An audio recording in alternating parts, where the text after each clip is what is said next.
the presentation. I'm just going to share my screen. Share screen. It's down here. Screen 1. Can you see the presentation? Yep. Yeah. Great. You need to press the screen. That's it. That one. That's it. Make sure you can see it. I've got 2 screens. I can never know which screen you're looking at. I have that problem. The other one had a picture of my ugly, smelly son. So you've got the best of the 2 options. Great.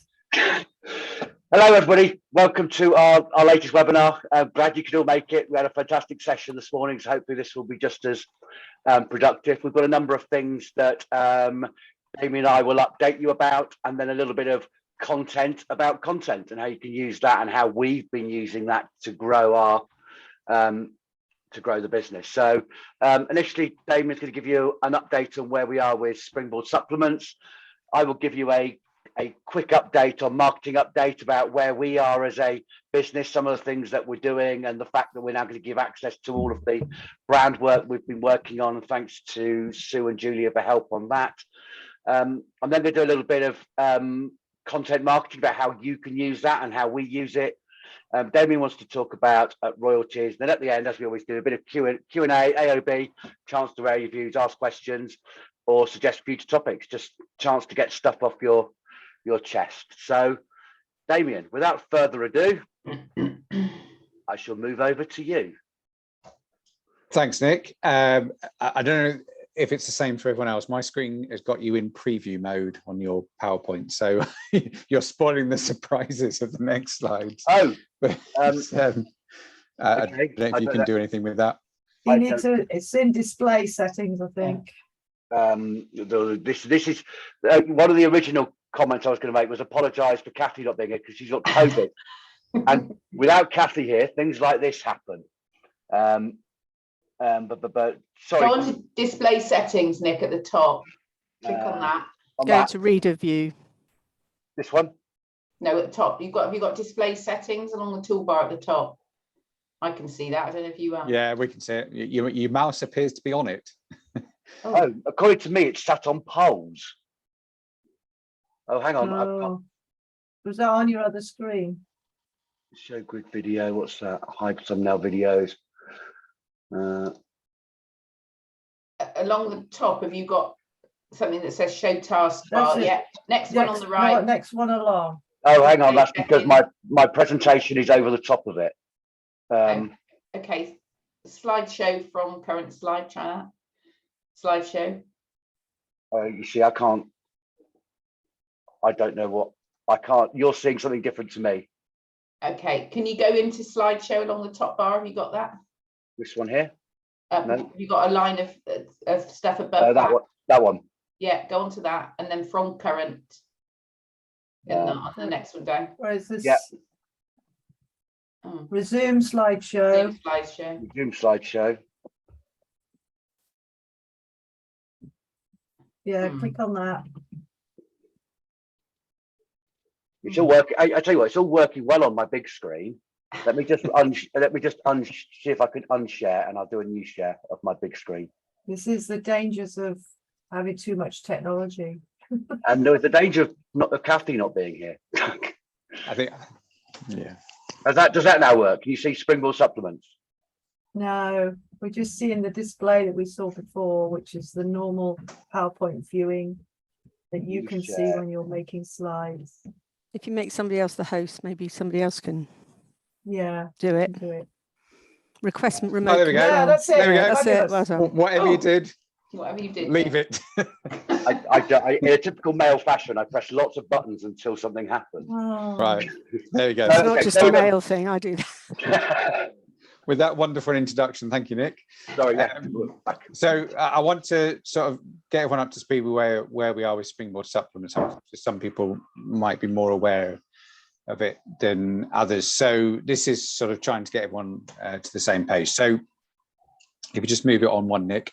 So the background behind it, as in what are rather Springboard Supplements. So you recall some time ago, we ran a survey for past participants. Now, the purpose of that survey was to validate the learning and do some comparisons between the evaluations immediately post-programme, i.e. the ones they fill on the last day of the workshop, and then to get an idea about how the learning had embedded itself or stayed with the participants 6, 12, 18 months later. So similar to the Personal Development Has Legs survey that some of you will remember from many years ago. But as part of that engagement, we also asked, look, what do people need help with or refreshers with? And from that survey, we came up, or 6 topics were essentially identified, of which communication skills and resilience were the 2 most requested. So what we decided to do within the instructors group, there are various initiatives that the team in instructors group are looking at. So I put my hand up for the Springboard Supplements one. So myself, George, Dan, Scarlett, and Richard from CQM have been working on this. And what we decided to do was have a go at these things called supplements, which are essentially bite-sized learning sessions to both sort of refresh the topic that would have been touched upon within the Springboard, but also breathe a bit of new life into it, either for the situation we were in, which was coming out of COVID and lockdown, but also for the individuals to get, you know, just a bit of an update and a bit of a sort of new perspective on it.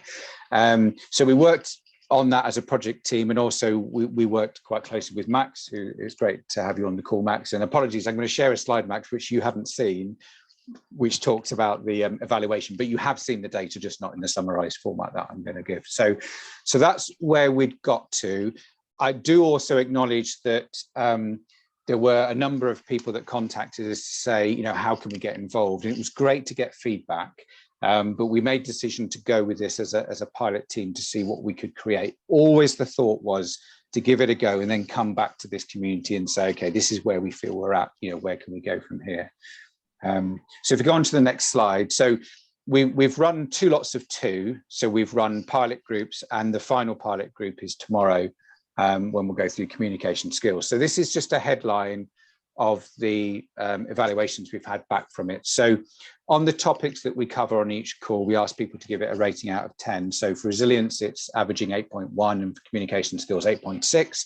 And again, there will be more data going into communication skills evaluation store after tomorrow when the next session is run. Facilitation, so sorry, Max, this is a slightly embarrassing bit. So facilitation is actually about the engagement of the actual training itself. So not so much about the content, about how it was delivered. And it's not all about the individual, but it is mainly. So 9.3, 9.6 out of 10 respectively. So that's a great result. And thank you, Max, for that. We then asked a couple of things about recommendations. So you may know across group, across Springboard, we always ask people, would they recommend something? Because we feel recommendation is a really good validation for the individual to say if they would recommend it, they think it's good. And we also asked future interests. So the simple question was, are you interested in this sort of thing in the future? And everyone said they were. And then because we are exploring what we might use supplements for, we put a commercial question in, which was basically, if you bought this, how much would you value it at? Bear in mind, it's a 40 to 60 minute interactive session. And at the moment, those are the average values that are coming out. So some people said £10, some people said £50, and a number of people said values in between. Communication skills, again, there's more data to come in tomorrow, so I expect those numbers to move around slightly. So that's an overview of it. And plus, you know, we've pulled out lots of really nice comments from people that participated in it. Of course, I've pulled out the really positive ones. Why wouldn't I? But actually, broadly, there wasn't really anything negative. There was some sort of questions and suggestions, but there was certainly nothing. No one sat there saying this was a waste of my time. And from those comments, what you can sort of pick up is these are things that were bubbling away in people's minds anyway, but it was really good to get a bit of focus, a bit of time to think about it. And certainly some of the comments were, it was a really good session that allowed people to think a bit more clearly, okay, this is what I need to do then, as opposed to, you know, learning the basics of it. The other thing I should point out is we've essentially done 2 sessions of each. the participants have been made up slightly differently in those two sessions. So the first ones were those people that responded originally to the participation in the original survey we did. So we went back to them and said, thank you for your comments, please come on, come on, join us. And then more recently, the second sets that we've run have been more about general presence on social media and people hearing about it by word of mouth. So slightly different audiences, but I'll explain why we did it in that way in a second. Sorry, Julie, you did have your hand raised during that. It was meant to be, I was giving Max a clap for doing a great job. Yes, thank you. I do have a question, Damien. Yes, sir. So you will have run this 4 times. How many participants did you have on each of those? So the totals we'll be looking at will be 60 in total for the 4 sessions. So it's not huge numbers, but I think it's probably representative enough for us to work with the data that we've got to say what do people think of it. So ask if it was face to face. No, it was all online. Sorry, I missed that. It was all yeah, online. it was thank you. online via Zoom, much as we're doing now. Can I also, sorry, David, can I just mention as well that we found through learning that for the later ones, we found a lot more people signing up last minute in the last 2 or 3 days beforehand. So we changed our marketing approach and we're doing reminders and sales messages in the last couple of days. And we had quite a few signing up the day before and even the morning of the event. So I think those numbers would have been higher if we'd have extrapolated that back to the start. Yeah, thanks, Nick. Okay, so just on to the last slide. So where are we now? So we will. So I'll get the further data on communication skills in after the session that we have tomorrow, and we'll review all the feedback, including that question I talked about in terms of price point. The internal project team, as in the team of instructors, will meet again and review the results as you'd expect us to do. And then we have to make some decisions about, okay, so we've developed these things called supplements, and we know we've got 4 more topics that we could develop. We have to make some decisions about what we'd be using them for. Now, I'd like some feedback, from yourselves and the training community, and also I've agreed with Nick that we will get the sessions delivered into this training community. Trainers weren't targeted in the original pilot sessions, not because we didn't want you to be part of it, but we specifically wanted participants and delegates to experience it. But what we will do, and again, this is maybe a slight surprise to Max, but what we'll do is arrange a couple more sessions so that you can actually experience it as delegates. You can see it from the trainer lens point of view, so that you sort of clearly understand what it is we're trying to do. And then we'll get some feedback, which basically says, okay, what's the best thing to do with these supplements? And really, we're asking ourselves sort of 2, 3, 4 questions. So firstly, does it work in terms of refreshers? So again, the sort of journey we started on was it would be a good way for people that had previously participated in a Springboard program to sort of be re-engaged with the project they've been on or the program they were part of. We thought it would fit quite nicely for home groups that continue to network and learn. We thought for yourselves, for the training communities, it would be a good way to re-engage with clients maybe and say, okay, remember that cohort I took through? It'd be great to talk to them again. Why don't we do a session? And also we thought it would be a good thing more broadly if people wanted to attend, simply for our name to be out there as helping people with resilience communication skills or whatever, but also very conscious that you have relationships with your participants, you have relationships with your clients. We don't particularly want to interfere with those. So it may be we simply equip you as trainers to say, here it is, this is how it works, go deliver. The other side of it is we think it's probably got mileage to be used as a taster session for people new to Springboard. So we can use it, for example, for clients that want to get a sense of what Springboard is about. This could be a good example of whilst Springboard programs aren't all about resilience or communication skills, but they'll get a sense of the tone of what we do, the style in which we deliver, and the sort of learning objectives and messages that we get across. And that may be, again, you as trainers, if you're building up clients, or you perhaps are thinking about maybe running open courses, you could have that as tasters. And similarly, I think from a Springboard point of view, it'd be something we could possibly host on a regular basis. And if people are interested because they've approached the Springboard consultancy directly, we can show it to them and see what they think. So I think there's still a number of uses that we have to think through that we want to use it for. But those are sort of the initial thoughts. So just to confirm, next action to finish the next session, arrange 2 specific trainer sessions so that everyone can experience it, and then make some decisions about how we do this. And also, if we think it's if it's got mileage for the future, look to develop the other, at least 4 other topics that we know are there in the eyes of the participants that attended and need to be developed.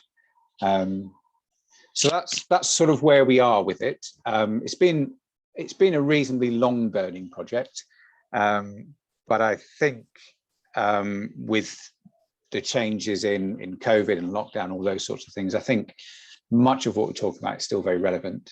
And I don't think the period of time it's taken to get to this point has necessarily done any damage to the quality of what we're doing. So I guess, any questions or any thoughts about what I've said about the use of Springboard supplements? We've got 2 raised hands, Damien. I think Julia was first. Julia, yeah. You're on mute. Thank you. I was just wondering what the other topics were. So we talked about communication and resilience. Yep. So let me just, very good question. I've written them down. Let me just quickly, as it turned out, the Svala had opened, just immediately shut. So the top 2 were resilience and communication skills that I've just spoken about. And then we had work-life balance, goal setting, assertiveness, and development needs. Development needs a little bit tweaking around just understanding it.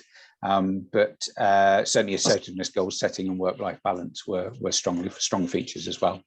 And we think, again, a lot of those things, certainly communication skills, but probably resilience as well, is almost a direct result of things that have happened over the last 2 years. I think that's, I'm guessing probably as trainers, you would recognise that as well. People are in quite a different mindset at the moment. So yeah.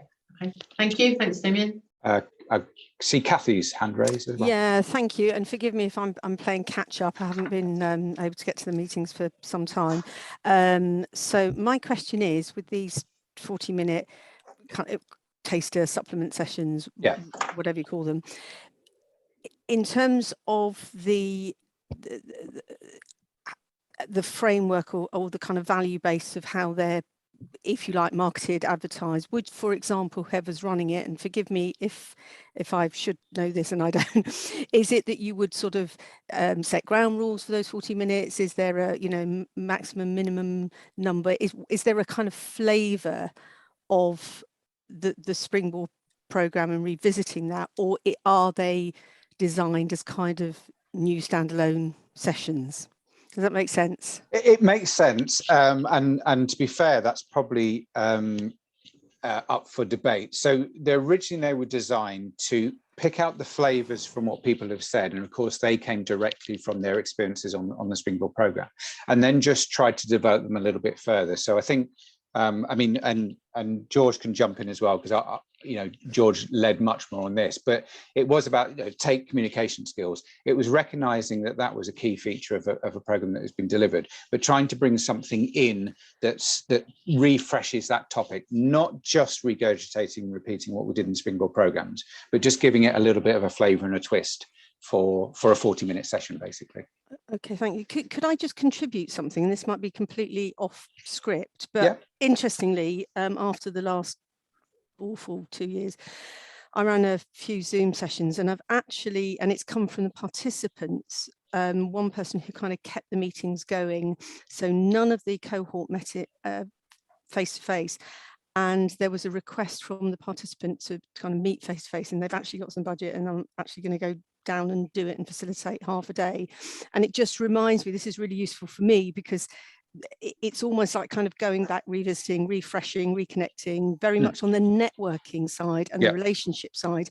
So rather than necessarily the content, I think there's something about those human relationships and those reconnections. And I guess that's why I was curious in terms of, it's not always measurable in terms of kind of value, what people might want or what they might get out of it. And yeah, I just thought I'd throw that in there because that's the first for me when, and I don't know whether other people who've run it through Zoom, Well, whether they're now coming back and saying, God, I'd love to meet these people face to face. a slight twist on what you just said there, Kathy, but we had a very similar conversation, didn't we, Nick, this morning with Shindu, who was expressing a very similar view. And what her comment on this was that she had essentially a 5th day from a program perspective, which was the home group wanting to do pretty much what you said, Kathy, is regroup. And what she said is it would be really good to have some content that added a little bit of structure and purpose to the day, because it's great when people say we want to get together, but you've kind of got to structure it a bit better than just, let's have a cup of tea staring at a screen. So I think if you want to, maybe touch base with Shindu as well after this call, because it sounds like you're in similar situations with some of the groups that you're dealing with. But again, yes, I think this could be put in. So if you could see a place for it, that's maybe something we can talk through once we've sort of got through this. And again, that's part of the discussion about what you as trainers feel is the best use for this sort of material. Unashamedly, we've developed it, so we'll use it, but we want to make sure that it adds value to you as well. So thanks, Kathy. Yes, Patricia.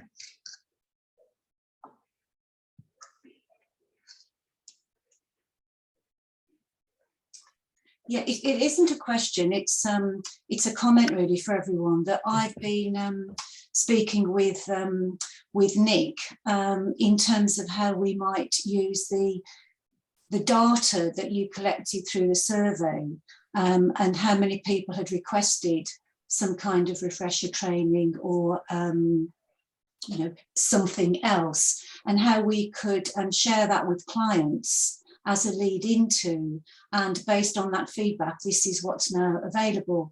So it's just to let everyone know that I've been speaking to Nick about how you might have something as a precursor to these sessions.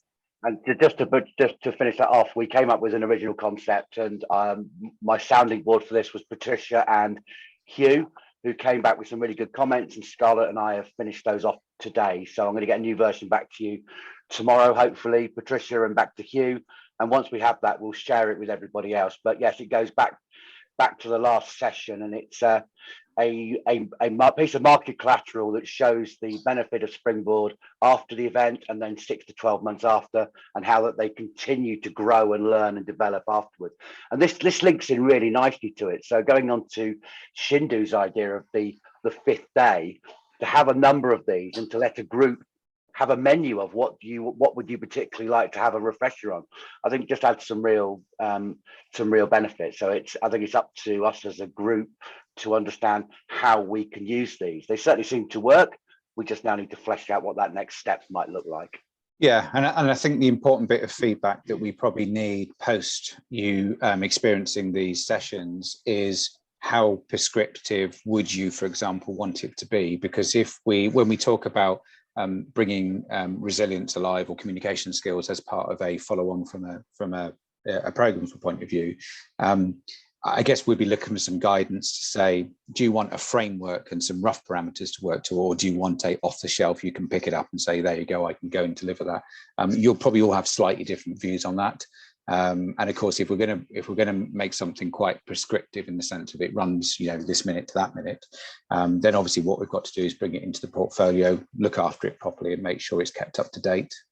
So again, I think if people are happy to sort of let that one percolate, is the term, I think, see how they feel about it, and then say once we've got the trainer sessions booked in so you can experience it, we can then gather everyone's thoughts up. And I can see it being used in multiple ways, but I think it's really important you understand firstly how we are using it, and then secondly the ground rules about how you would like to use it.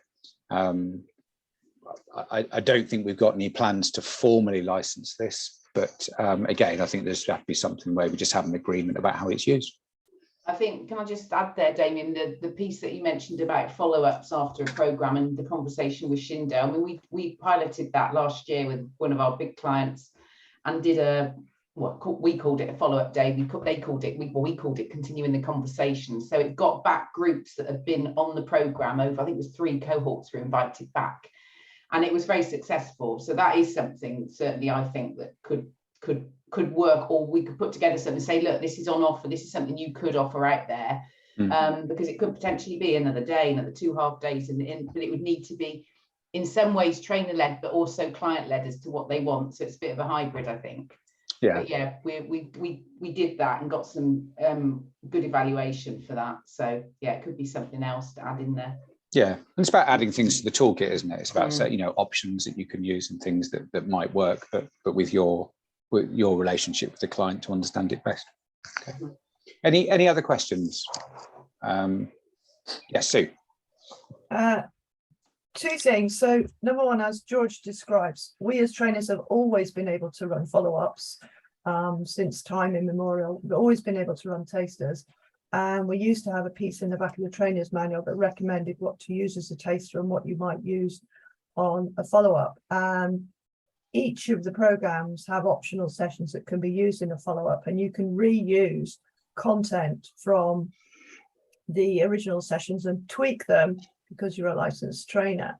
And for me, this is the type of area that I would see that the supplements could feed into in terms of follow-ups, although it's not something that I feel that I need because I've got plenty of material to use for that. But I know a lot of trainers are not confident to feel able to do that. So that's one thing.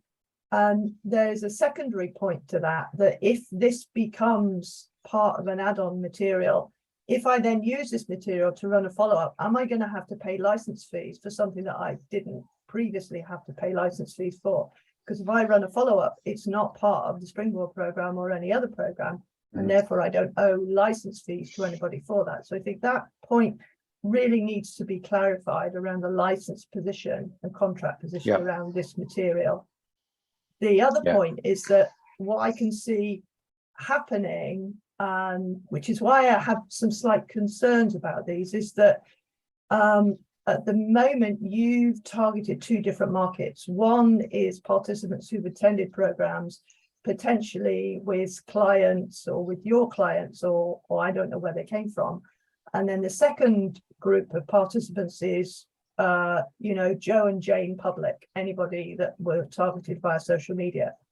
So my concern really lies with the second group, because what we as trainers and mainly Springboard and instructors have done is we've sold programs to clients.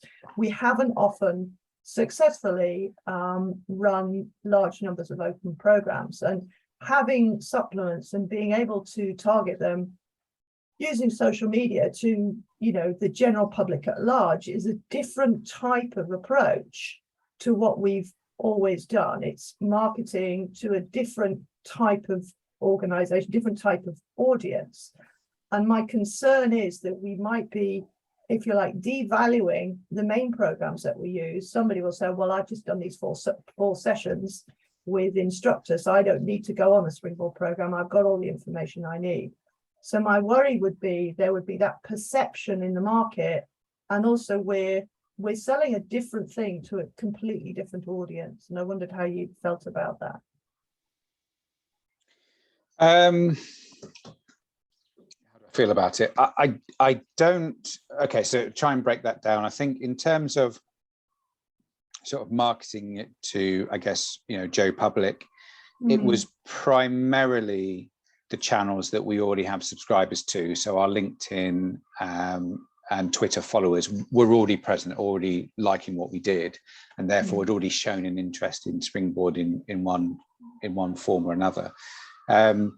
In terms of the perception that the taster session may be enough, I'd have to say I can't personally see that in my own mind, because the 40 minutes that they experience compared with the 4 days or whatever it's going to be.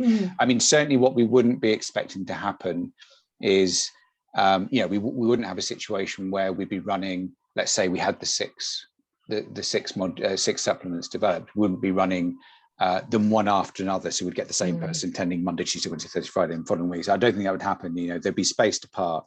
And from the analytics work that Nick and Scarlett can do, we'd be able to identify people that were perhaps just attending for that purpose.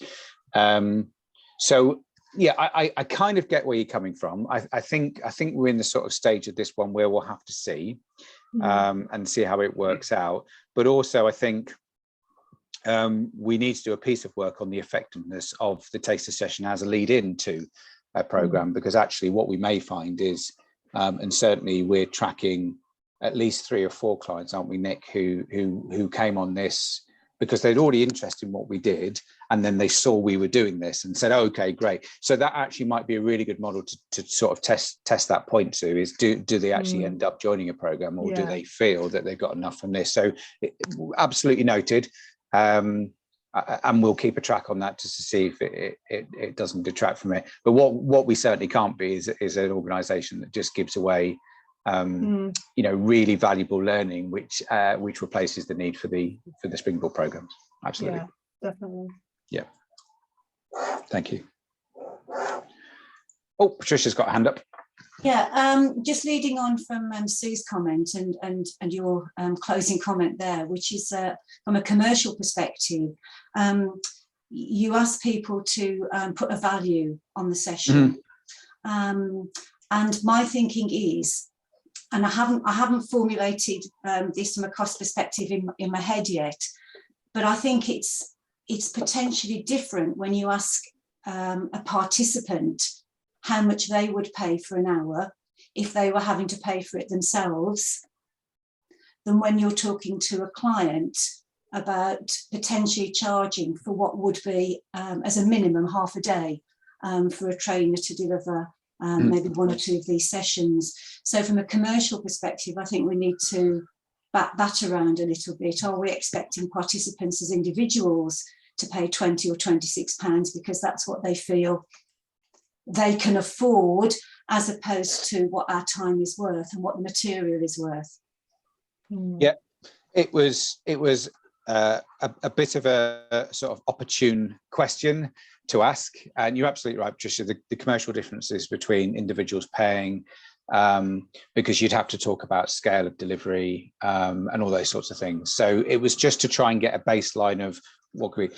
I guess what I was really after was, were we going to end up with some extremes, i.e., no, I wouldn't pay for this, or yes, I'd pay £100 for it, and then we can work somewhere in between to say, okay, has this got some opportunity? So it really is just to start that conversation. But we thought, well, as we're asking people about the experience, we may as well put that question in so we can start getting some data from it. You could think quite grandly and say, well, we know we've got access to potentially 3,000 people in the last sort of 18 to 24 months that have attended a Springboard program who have completed an evaluation of some description.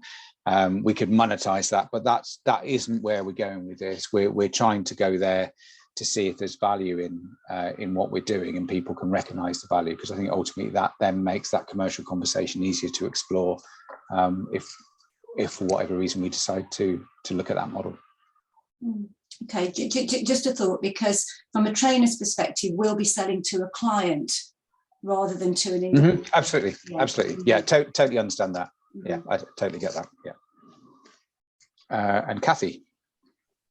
Yeah, just for clarification, really. And again, forgive me if I've missed this in earlier conversations. This is purely around Springboard rather than Navigator following this potential model.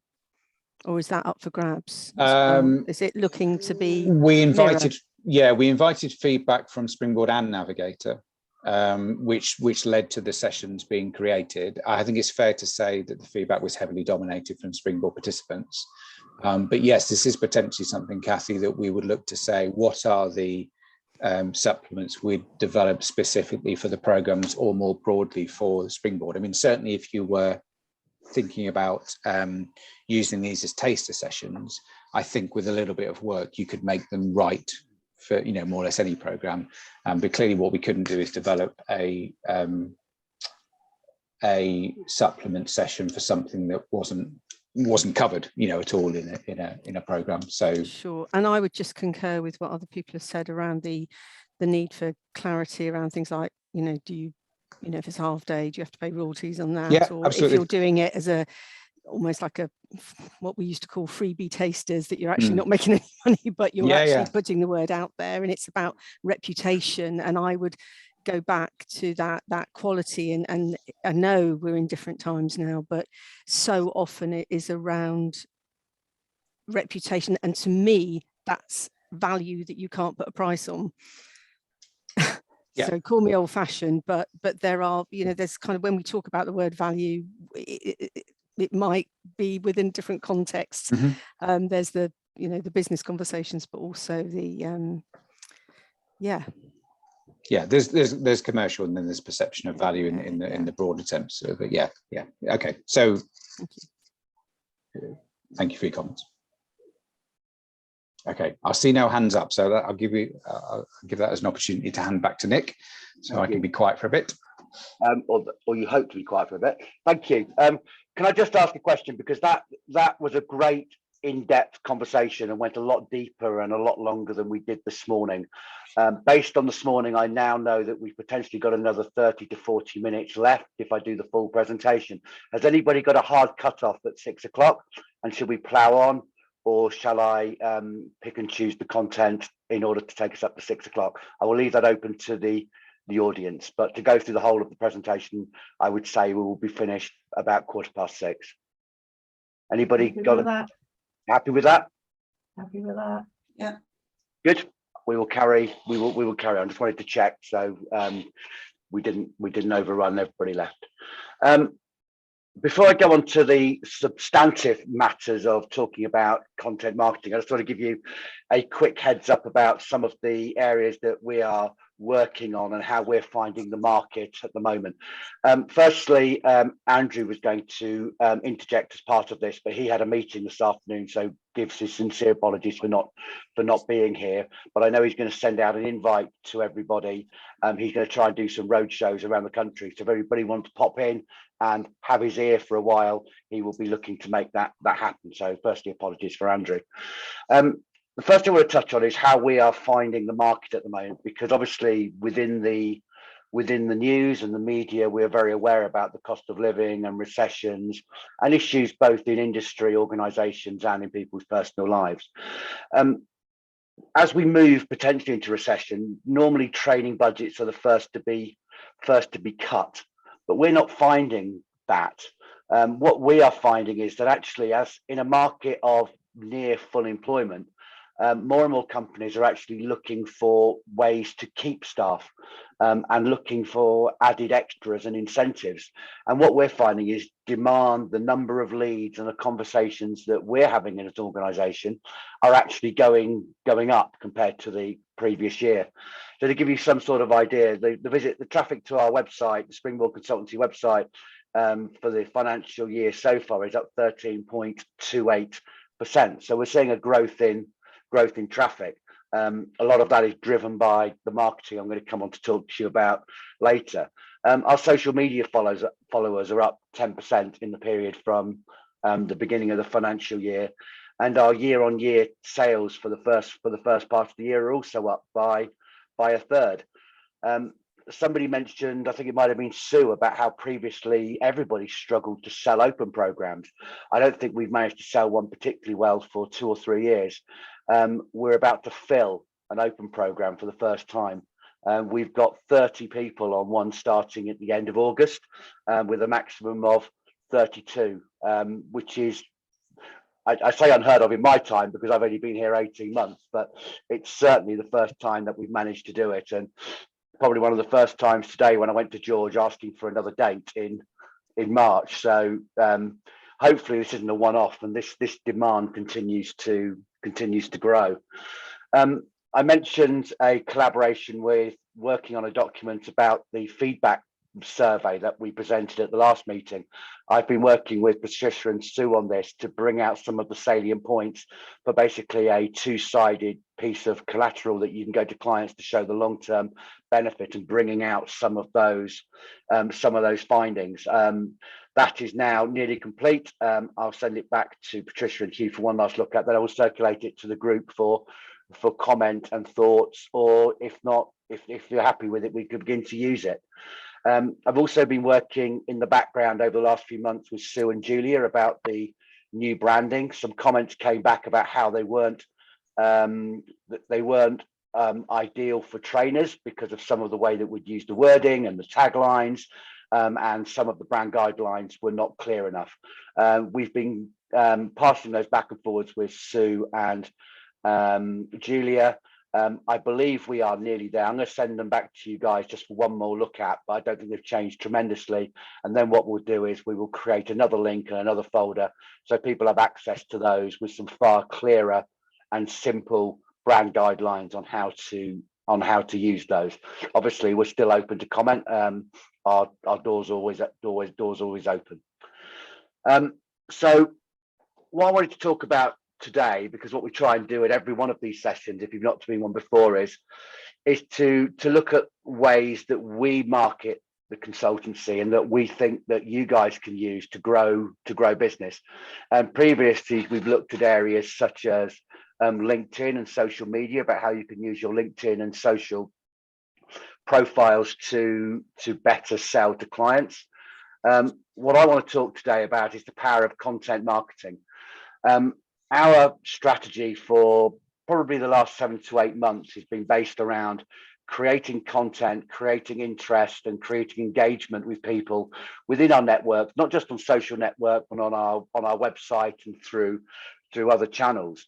And this is where we found some great success. If you look at the granularity of our analytics and where our web visits are coming from and our new subscribers on LinkedIn, a lot, or if not the majority, is coming through creating content and effectively what we call inbound marketing. So we're creating a buzz around the brand, and people are then contacting us either by engaging on a post or filling out a contact form, and we can now link all that back and begin to analyze it. So what is content marketing? It's a process of planning, creating, distributing, sharing, publishing content via the channels that you have access to. So most of you will have social media and websites, possibly blogs, probably not podcasts and apps. That's something that we don't use currently, but the content can be rolled out across all of these media. And what we're trying to do is to reach your target audience and increase awareness about what you do, what Springboard does, and try and create engagement and loyalty within those customers. So if they want to develop their staff or their employees through a Springboard program, you are always front of mind. And categorically, what it is not about is putting out sales messages every other day. This is about creating content that people want to read, want to engage with, and want to come back to your profile or to your website or to your blog on a regular basis. Why is it important? Well, it helps to educate your leads and prospects about the products and services you offer. Springboard is an absolutely fantastic product, but if you mention Springboard and you've not heard of it, well, you need to try and what we call basically sell the sizzle. What are these fantastic outcomes that we are achieving? What can it do for you as a person? What can it do for you as a organization?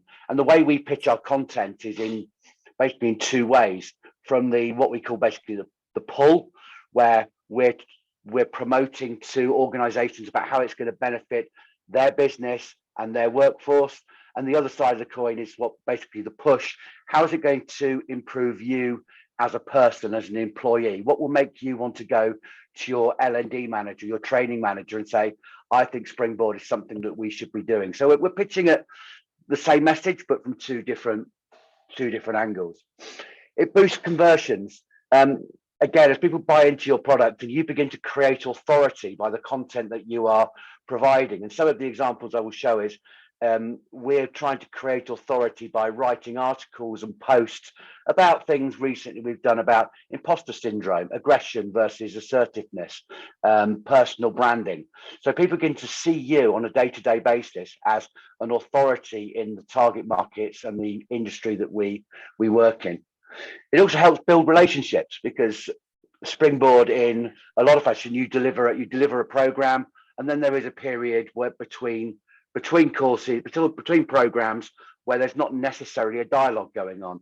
What this does is, by creating engaging content, is continuing that dialogue between you, clients, and participants, and future participants. So you're always front of mind. And what you're also doing is creating a sense of community. I think we've spoken about, actually, we're talking about supplements, about the beauty of the Springboard community post-program and how people keep their networks together. What we're trying to build, to the benefit of all of us, is a community around the Springboard brand. So people are joining our website and our LinkedIn posts and our Facebook, because we're delivering content that they're really interested in. And what we're seeing is the number of people commenting, engaging, and sharing is going up on a weekly basis. So we're beginning to create a bit of a buzz around what we're doing that everybody can feed off. And finally, the least exciting, but possibly the biggest benefit, is it helps you build your rankings on your websites. So if you're creating blogs and contents on your site, which is what we call keyword rich, so trying to understand what people are searching for and making your website promote that type of content, and those keywords will push you up the rankings. Since we've been doing SEO and keyword research, we've seen some of our pages grow from page 4 or 5 on Google up to page 2 and 1, as Google begins to see that actually we're answering the questions that people want to talk about. And happy to run a session on SEO at any time if it's of its interest. So what falls into the umbrella of content marketing? Well, social media is the one that we use most. If you are on our LinkedIn page, you will see that Scarlett is posting on there, and Facebook, on Twitter, on probably a daily basis, with a variety of content, from text-based to articles to videos to infographics. Infographics, I'll show an example in a minute, is basically using a graphical representation of a concept. We've got one going out, I think it's either tonight or tomorrow, where we've used an infographic to show the difference between aggressive and assertive behavior. So it's very simple, easy to digest content that people can engage with and share around their networks. Blogs we use primarily on the website. What we try and identify is topics that people in our target audience are searching for. So it could be women's personal development at work, and we create keyword rich blogs. So when people are searching for it, Google sees us as an authority, and also that if somebody comes to that site, they can see there is content relevant to what they are looking for. Video is huge and it's growing. We're beginning to sort of dip our toe in the water. It's not easy because it takes time and resource. But for example, publishing a video on YouTube and then onto your social networks, YouTube's the second biggest search engine in the world. So there's a huge amount of potential in that by creating video content in your own YouTube channel and on your own website. Google's algorithm for searching now looks for video and uses that as a ranking tool. Podcasts are a lot harder to do. We all know what podcasts are. It's not something that we've managed to achieve yet, but it's certainly on our long-term radar. And you can also, for relatively little, if you want to boost your posts and your content, you can pay for it on LinkedIn and Facebook. And we're not talking hundreds of pounds, you're talking tens of pounds to get your audience from a few hundred to a few thousand in very targeted markets, which can be both done by job title, job function, company size, and regionally and geographically. So you can target your specific areas if that is relevant. So here's some examples of some of the things that we've been doing. This is one of our social posts using an infographic, and what we try and do to create interest and engagement is base it on around real life topics. This is one we did last week based around the FTSE Women's Leader Review that was published last week, showing how the makeup of some of our leading boardrooms has changed over a period of time, and the work that they have done to do that. And what we've done is we've linked that through this and by commenting on it about how some of the initiatives that the Women's Leader Review has undertaken are actually very relevant to Springboard. And how do we use that? Well, we see the people that are interacting with that post, and we then send that out to Helen to go and try and find the right contacts in those organizations to try and use that as a sales tool. What we've also found is that putting a personal face on content makes a huge difference. Some of our best posts have been like this one here, where we've gone through through Rachel's experience about becoming a trainer. Really begins to bring life to what it is that we offer, and we've done a number of videos and articles and blog posts about individuals, not just trainers, about some of the businesses that work with. We did a fantastic piece with George's help with some trainer licensing we did in-house with Virgin, but actually showed the actual experiences and the faces of the people that we were delivering to, which added a real personal element to it. So again, we're just trying to build a more rounded picture of what Springboard is all about. And video. This is two completely different types of video that we did. The one on the left was a telephone interview or questionnaire that Scarlett did with Chris Cross. And what we did is we took that and then converted it into a text message conversation. So somebody on LinkedIn, for example, would click on the post, and then the whole conversation would interact as though it was being delivered as a text message. And we got some huge engagement with that, because people haven't always got time to click on videos, and it was just something a little bit different, and it began to show another human side of what we do. And then video itself. This was one we did with one of our global trainers, and again, it just beginning to bring to life and add that extra dimension to the consultancy and what Springboard and the outcomes that we deliver and the benefits that we deliver to people's lives on a daily basis. So what do you need to do to create a content marketing strategy? The easiest thing to do is to have a scattergun approach and just do it on an ad hoc basis. That will have some benefit, but what that won't do is build engagement and longevity and loyalty. So what you need to do is actually map out the time to make this happen. We won't all have time, like we haven't all got a Scarlett who is continually creating content on a day-to-day basis, but certainly on a weekly or a bi-weekly to get content out there, and try and understand what it is really is that you're trying to achieve. Are you trying to achieve followers? Are you trying to achieve engagement, or are you trying to achieve sales? And different posts will have different objectives, but you have to be clear about what those are and what it is that you're going to measure to see if that was a success. So some of the things that we measure are the number of people that engage with a post, the number of new followers that we achieve, the number of click-throughs to a website, and then tracking those click-throughs from a website to those that fill out a contact form. So how much of engagement have we done? How many new leads have we generated? And how many of those have gone into a sales pipeline? Choose your content for your channels.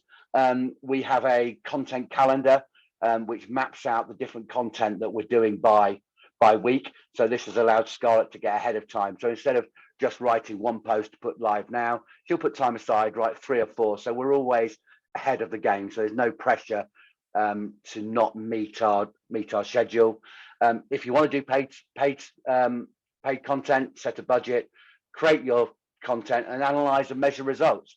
And it's through analysis where we've really found what works. And it's the infographics, the engagement, the human face, linking it to real life issues. And some of the worst performing ones are standalone sales messages, because people aren't interested in that particularly on social media. They want a reason to buy into what it is that you are saying. So we intersperse our content with the occasional sales message, but again, trying to base that on a human outcome. We're really trying to put a human element into everything that we do. To help you out, if you're interested in taking this further, some of the places where we use this, we call the HubSpot Academy. HubSpot is a database system we use, but they're a global company and their resources are free and they are fantastic. They've got whole areas on any topic of marketing really, but certainly a lot of the advice that we've taken have come from their content section. And they've also got, I just see on the right hand side, point 6 as well, free content creation resources with making your own customer persona, so you know who you're writing to, some templates for infographics, for blog posts, and simple hints and tips about how to do content well. There's lots of ways to do it, to do content, but to do it really, really well, you have to have a planned and focused approach. Use resources on the Content Marketing Institute, very good up-to-date info. Google Trends is a tool that allows you to see what is trending in our marketplace. So you can look at training or women's development and see what sort of topics are trending and try and base your content off the back of that. Google for ebooks and case studies. There's no point reinventing the wheel. There's lots of information out there that we can piggyback on. And particularly if you want to design your own materials, we use a tool called Canva, which is a great tool for design and visual presentation. There is a free version which can be used, and it's a really easy and intuitive tool to allow you to design some really good and creative content. So that's my whistle-stop tour of content. I will circulate that to everybody, and as I said to everybody this morning, if you want to digest that and take it away, and you want any hints, tips, helps, thoughts, feel free. We are a sounding board. See myself and Scarlett as a resource that you can use if you want to try and dip your toe into content marketing and see how it works. We've been through a huge learning curve in the last 7 to 8 months, so use us to help point you in the right direction. Any questions before I hand over to Damien? Julia, hi. I see Sue had a hand up as well. I'll go, Sue, I'll be quick. It was an observation really, which is, I know I've grumped a lot in the past about how some of the marketing messages were going out and how it was all going to work, and it was all a lot of change. And my observation actually listening to that and the bit of interaction I've had has been, I think it's really positive that you've been so proactive. Times have changed. It's not how it used to be, and I can really appreciate the amount of effort and research that's gone into being able to access the right areas and to get the marketing effort into those right places, which I've got no interest in and no knowledge about or motivation to do for myself. So for me, listening to that, I just jotted down some notes. And the word I've used is proactive. I think it's really moved on. My thing is always, and how do we retain the integrity of the programs and the differentiator that we have with the programs. And I think you're managing to do that, and that you're getting the presence out there and the all those other words, and we can tap into that. So that was an observation, and I just think, yeah, it's really, really good to see. So bravo. No, thank you, Julie. We're very keen to build engagement and to build the brand, because that benefits everybody. And yeah, I'm very lucky to have Scarlett, who has grasped the Springboard brand very, very well and can write content extremely well. And between us, hopefully will do us all a good job. I didn't see whose hand was next. Was it Sue? Sue, I think, and then Kathy. Sue, then Kathy. Yeah, so just going back to what you just said, Nick, actually. So when you said we write articles about imposter syndrome and personal brand, I mean, my understanding when I read those type of articles is that these articles are written by an expert that knows about personal branding, has delivered that type of training, So I'm not clear on who is writing that and what their background is. When I say articles, they're not huge in-depth articles. What we're doing is taking information from specific papers, which we always quote our source. We use those to create infographics. So we are not personally writing the content. We are finding information and papers. We are quoting our sources where need be, and then putting it into a language or a format which is appropriate for that individual market. I guarantee you for a fact that we are not writing material on things that we are not educated to do. We are using things either available within Springboard or papers that are available on the internet, which we then quote the source. Can I just add, Yeah. if you have content and articles that you want to publish, we'll happily promote your content. I don't have time hardly to do my own marketing, my own content marketing. So generating more content at the moment, Andrew, thank you for the offer, but it's probably beyond me. The content I have is a Springboard workshop, the workbook, and the sprint folder. I don't have any other content that I've currently developed. But I just want to second what Julia has said. It's nice to see this happening and to hopefully see that could lead to, more trainers being trained and more courses run in the future. So yeah, well done. Well, thank you to you, the trainers that have been involved, because you and Julia have been fantastically involved in a number of projects, as is Hugh and Chris and others. And some of the videos that we've created about trainers have attracted other people to talk about licensing courses, which is what we are here for. That's good, yeah. Kathy, you had your hand up. Yeah, just a comment really. And again, playing catch up, but in terms of, I really like the kind of human faces and the different formats and the text messaging and those kind of ways, I guess, of being real human beings behind all of this. And yes, that's how we want to connect. And I just wondered if anyone in Instructus is doing any BSL inserts or captioning, and whether you have got a strategy for that. You have to excuse me, Kathy. BSL? British Sign Language. Can I pick up? And also, if you haven't, I've got quite a few contacts and things. So I'd very much like to have a conversation about that, Kathy. It's something that we've you're missing a trick. I mean, it's a massive audience, and if there's not someone with BSL on the website who can communicate your message, it doesn't matter how much content, if it's not in their first language. I have to say we're not there yet. It's a conversation we've actually just been working with some visually impaired people in Bedfordshire Council with and that sort of opened our eyes to this. My daughter's also deaf. I should declare a personal interest, and it's something that it's not that all people need BSL or use BSL, but I think that there's, with technology, and it kind of adds on to how things have moved forward exponentially, it's so much easier now to almost literally buy in the experts. We don't have to all be experts. And I think it's about broadening our minds and realizing that it's a very so many things point. are possible. So many things are positive. It's a very good point, and we will look into it. Yeah, absolutely. Incredibly important point, Kathy. So thank you. Have I got any more questions before I hand back to Damien?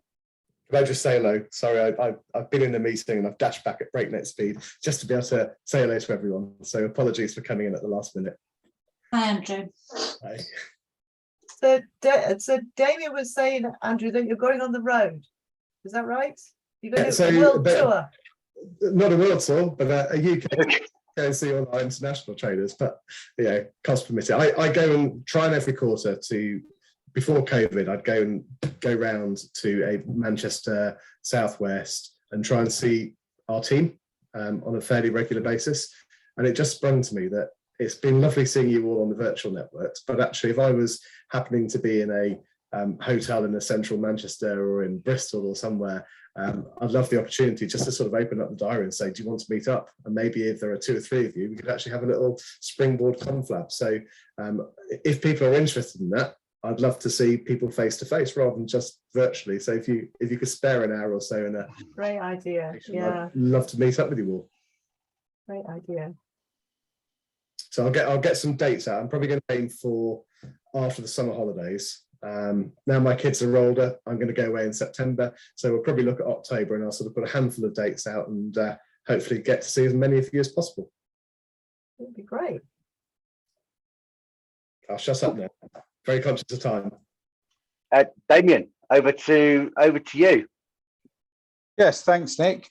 So just something I wanted to close off with, and it's regarding royalties. So some of you will be aware of these conversations who are in what's known as the T4 network.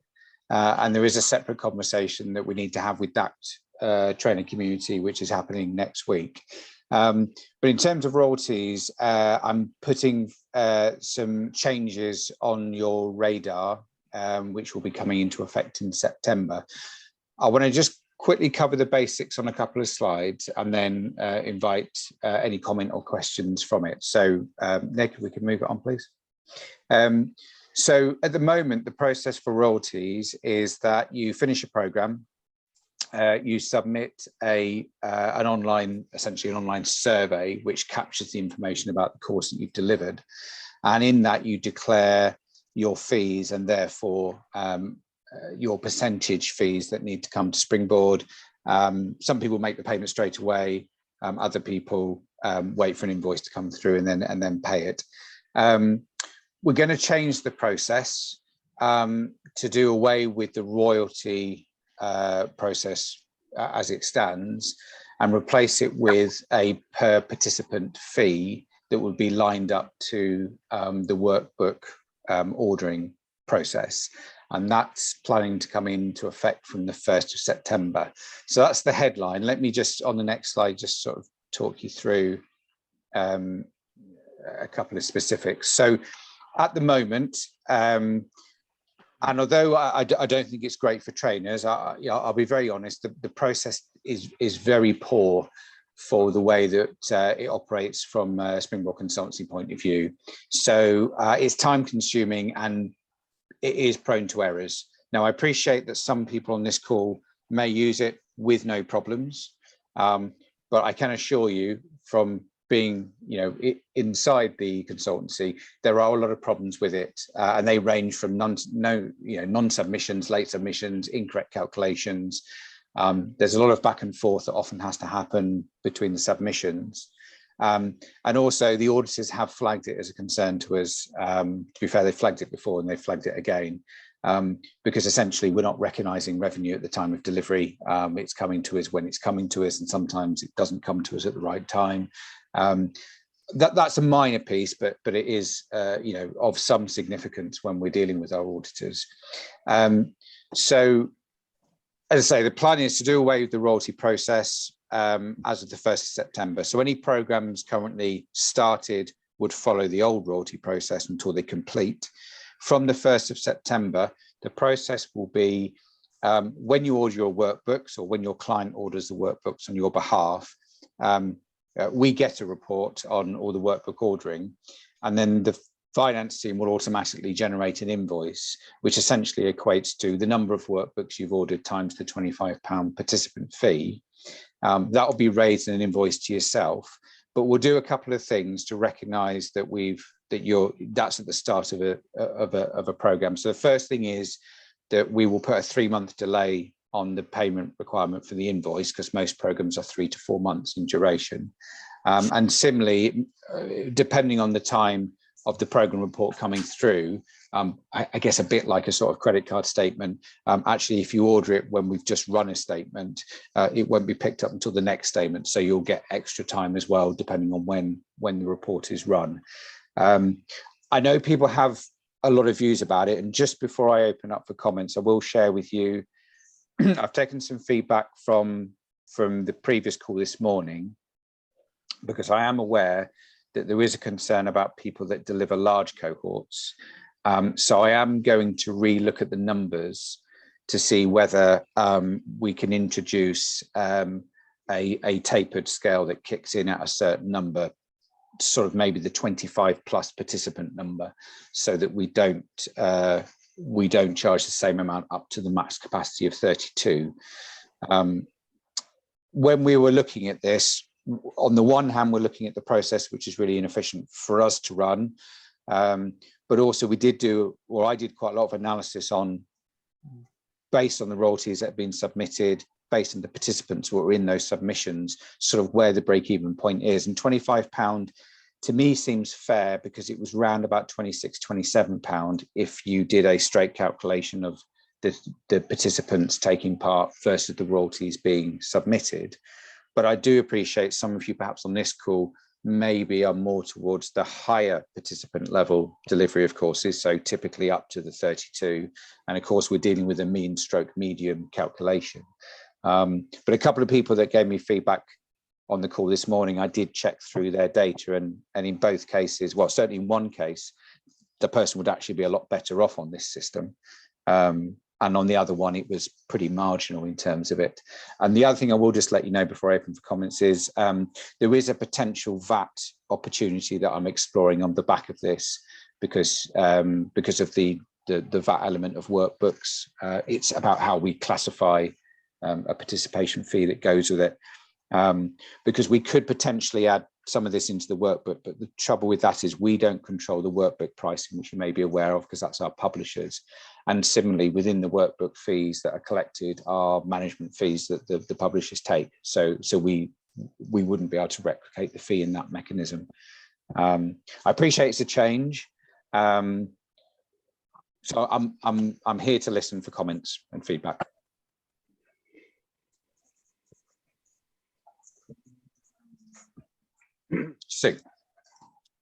So my biggest concern, which is something that I've raised before, is that I'm being charged for something that I don't control.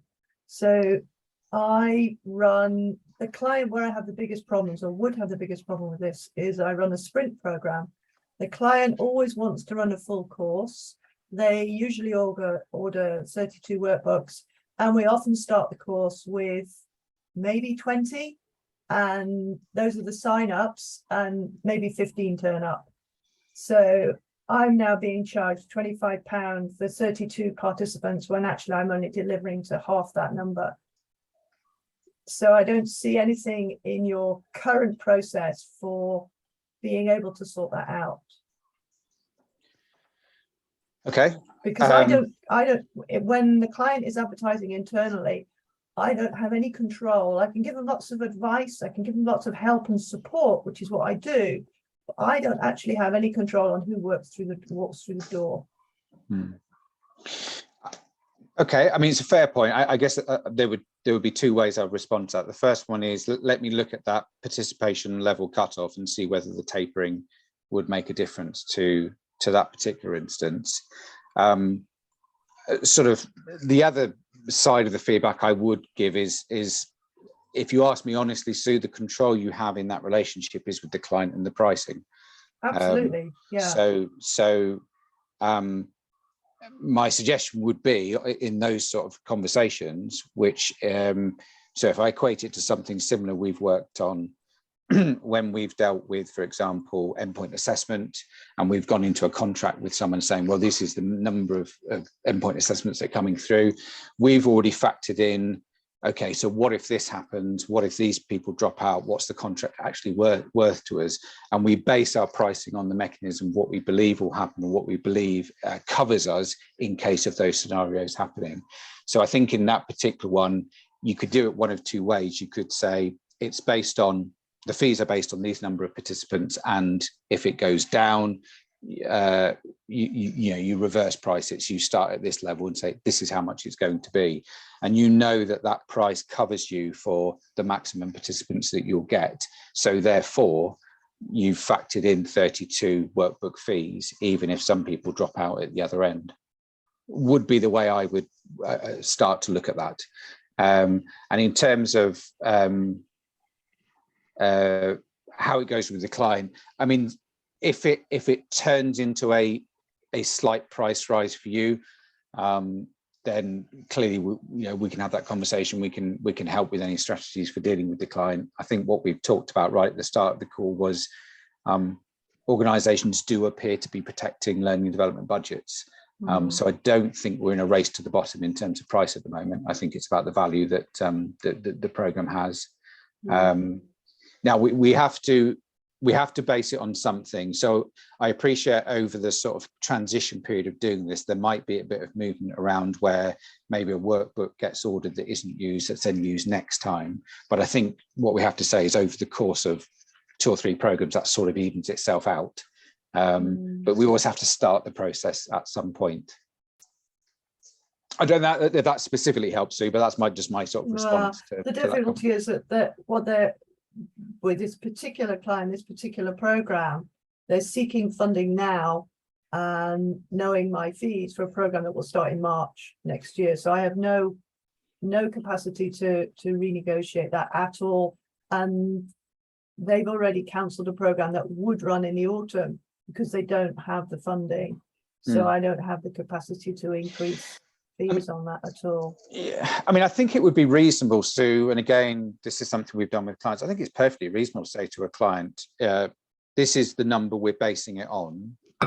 And this is the point at which, if you say, I need 32 workbooks, this is the point of not no return, but, there can't be movement once we've expended costs. And again, we've got a client we're speaking to at the moment where we've had a very similar conversation where we said, look, we are exposing ourselves to some cost here.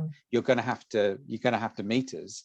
And that's the conversation we've had. So we've insisted that they pay at a price point up front that then removes the exposure of risk to us. So I appreciate it. And again, I'm happy to talk offline about specific scenarios where, maybe there's some things we can help or some ways that we would maybe, try to look at it for you. Yeah, thanks.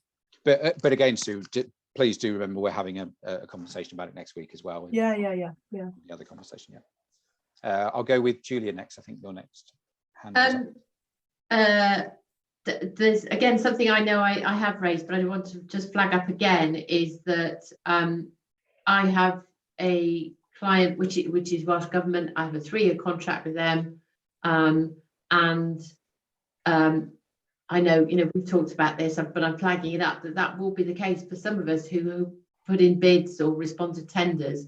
You have a longer term agreement, but at the point of doing the tender, you have to do all your pricing and say, right, that's what it's going to cost, and then you're stuck if the world changes, which has been the case for everyone during COVID. I understand that.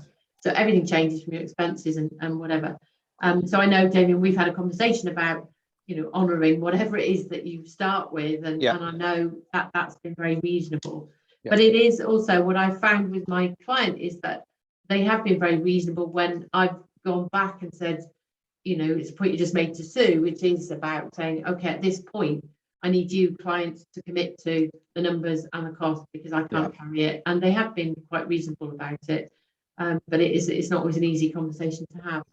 The other thing I just wanted to ask was about one of the concerns again that I flagged up was that there's a lot of trainers who don't run that many programs and work in the sort of charity sector, will run programs for next to nothing, and that to me has always been just a huge amazing thing about Springboard and the ethos and the values of the organization, and that we all buy into. And I know some of those trainers will always struggle, and I know it's something that Damien I did flag up, but my question was, is there going to be any sort of exception to this where a trainer could say, come back to you to instructors and say, look, I want to run this program, here it is, I'm prepared to do X, Y, Z, but can we talk about some sort of charity status? I don't know what the right word is, where there's an exception to it. Yeah, so I think that there are some exceptions. Sue's touched on one. If perhaps you're in a longer term commitment to a client, there will be some exceptions around those programs. I mean, I would be looking for some commitment from the trainer in terms of things like daily rates and fees to demonstrate that there is that give back. So I'm always happy to have a conversation. I mean, the one advantage well, one thing I have got in our favour is I've got data coming sort of out my ears, Yeah. so so I can make some sensible decisions based on what I'm seeing. So I'm more than happy to talk to people. Can I just come in here, because I think it's really important just to stress. So we're not trying to make more money out of royalties. We're probably trying to streamline the process. So if someone previously was giving a Springboard course away for free and paying no royalties because of that, then we're not going to try and make money out of that. So we'll have an exceptions process, and maybe it would be a good opportunity for us to actually then promote the work that they're doing, because I think we've got to be singing about these things. It's a case that we just don't always know.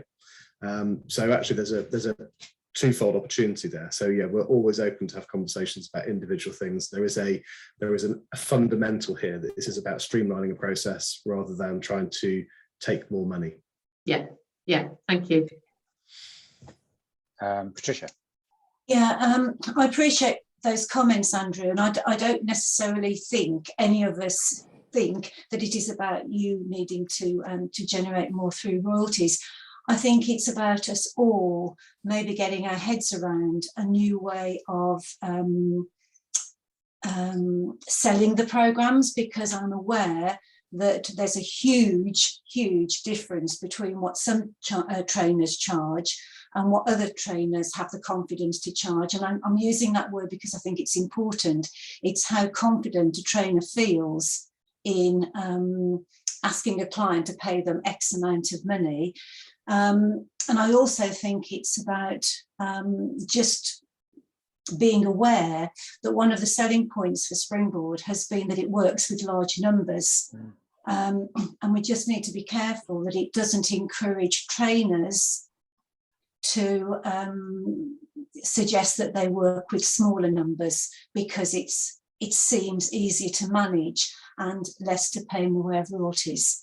So I think there are a number of things that aren't necessarily about making more in the form of royalties, but it's about trainers getting their head around about how they're approaching the programs that they sell to clients. Because I think we're all aware that whether I work with 5 participants or whether I work with 25, generally my fee for that day is the same. And that's one of the selling points to the client.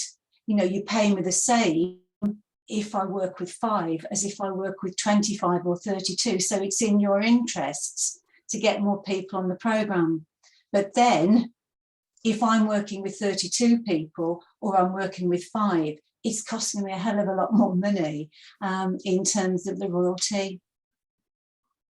Yeah, I understand that there'll be a different dynamic that comes in that conversation, and it will depend on the trainer, as you say, the confidence of a trainer, because actually the feedback, interestingly from the call this morning, was when people started talking about larger numbers, so up to 32. Actually, there was do you deliver to that many people? So there is lots of different reasons why people have program numbers the size they do. So again, to repeat Andrew's point, this isn't about trying to increase royalty money. It's trying to get the process improved to the satisfaction of our auditors, but also so we can spend a bit more time away from the admin of doing it and actually on supporting the network. Yeah, I just think it's getting that balance between wanting to streamline a process, but then actually thinking about, how as trainers we sell the programs, about client relationships, about trainer confidence, about the disparity with how much different trainers use. So I understand there's a process to be streamlined, absolutely, but I just think maybe longer term we just need to be aware of the potential. Would it help? So I think that sort of we're all saying that there are going to be exceptions which can be handled on a individual basis, but would it be worth us committing now to sort of like a one of these sort of calls to actually get the feedback 2 or 3 months into the new process? Because I think it's important for us to listen to what it's like on what everyone's experience is like, because I think the different interactions that people have with clients, if we committed to sort of like a review of the new process that allowed people to then sort of suck it and see, experience it, make sure that people aren't being disadvantaged by it, and then we can tweak as necessary. Would that help? Yeah, of course it would help to get feedback. Of course it would, yeah. But I'm also appreciating that you're saying we'll look at programmes where necessary on an individual basis, but we've got to be careful that it doesn't seem subjective as opposed to an objective process that's fair and works for everybody. Yeah. If we keep saying, well, I had a chat to the Springboard consultants and we came to this arrangement, very quickly that is going to maybe raise concerns that were never there to start with. It was born out of attempt to be fair. Yeah. So I think that so I agree. The first thing is to try and get this feedback, as Andrew says, get people saying, okay, what about this? What about this? What about this? So we can understand all the potential variations. I mean, I think, you know, there will be some instances where I'll just have to say, I understand the issue, but I don't think it's an issue for the consultancy to solve. I think it's a client relationship thing, and by means we'll help you, give you some advice about the conversation, but it wouldn't be about, you know, discounting or changing or whatever. And then there might be some other ones that perhaps we just haven't thought through. So again, I'm committed to taking away the issue of maybe creating a discounted band at a number, you know, 25 plus or whatever it turns out to be. So I'll take that one away. We still need to get the VAT thing bottomed out. But after that, and after the feedback, I think, as Andrew says, if we go in to the new period being clear on what it is, we've dealt with exceptions or potential exceptions, and then we can say, let's commit to 3 months in saying, how is it going? And again, we're not doing this retrospectively, so you're not suddenly going to be landed with a different invoice on the 1st of September for everything that you've started now. That's under the old process. That will just peter out under the old way of doing things. Sue, you've got your hand up as well. So a couple of things. So you mentioned VAT. So is it £25 plus VAT, or is it £25 minus VAT? At the moment, £25 would have VAT applied to it, but that's why I need to get the auditor's advice on it. And then I'll come back out, because what I need to communicate to you is a figure that is the figure to you. Okay, and not have a little, you know, brackets plus VAT or whatever. So we don't want to get hopes up, Sue, but basically at the moment everyone pays VAT on royalties. We're hoping, we're very aware that not everyone's VAT registered. If there is any chance, the question we've asked the auditors, is there any way that we can make sure that there is no VAT to this element? And as soon as we come back, you know, that would be another saving, which everybody. So as soon as we know, it's one of those ones I can't pick it up, and we've quite rightly asked the tax specialists at our auditors for that very question. It'll be great if we can lose the VAT. That'll be nice. I appreciate you trying to do that. The second question is, does this actually mean that you will be issuing new licenses to everybody that start in the 1st of September? Everyone would have to have a new license agreement, because royalties are a specific contract license item in there. So yes, everyone would need to change. I mean, we've sharpened and changed some of the wording and put the brand in place, but this is the specific thing that we're changing. Yeah. Would there be a cost to that? No. So we just follow your existing license to renewal. So no, we'll do the work on that.